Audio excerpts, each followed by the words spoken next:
বিএনপির গুলশান কার্যালয়ের সামনে থেকে বলতেছি, বিএনপির কার্যালয়ের সামনে ছবি তুলতে একদমই দেন নাই, ছবি তুলতে বাধা দিতেছিলেন। এই সন্ধ্যার ঘটনা। এখানে দেখলাম অনেক নেতারা বাড়াইতেছেন, অনেক বড় বড় দামি দামি গাড়ি নিয়ে আসলেন। গেটের সামনে পিছনে গাড়ি আছে, অনেক গাড়ি আছেন, গাড়ি রাখছেন।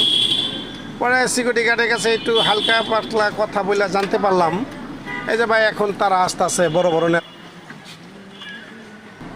নমিনেশনের জন্য তারা দৌড়াদৌড়ি করতেছেন। এখন এদের নমিনেশন দরকার, তাই ছবি তোলা মানা করছে। যদি মিডিয়াতে কারো চেহারা দেখে ফেলে বা কারো ছবি দেখে ফেলে তাহলে হতে পারে অসুবিধা হতে পারে, বা আরেকজন নাও জানতে পারে, মিডিয়া দেখলে জেনে যেতে পারে। এক জায়গার দুইজন তিনজন নমিনেশন নিতে আসতে পারে, তার জন্য কার আগে কেটা দৌড়ে নমিনেশন নিতে পারবে। এখন থেকেই সেই দৌড় জাপ শুরু করছে বিএনপির অফিসে গুলশান কার্যালয়।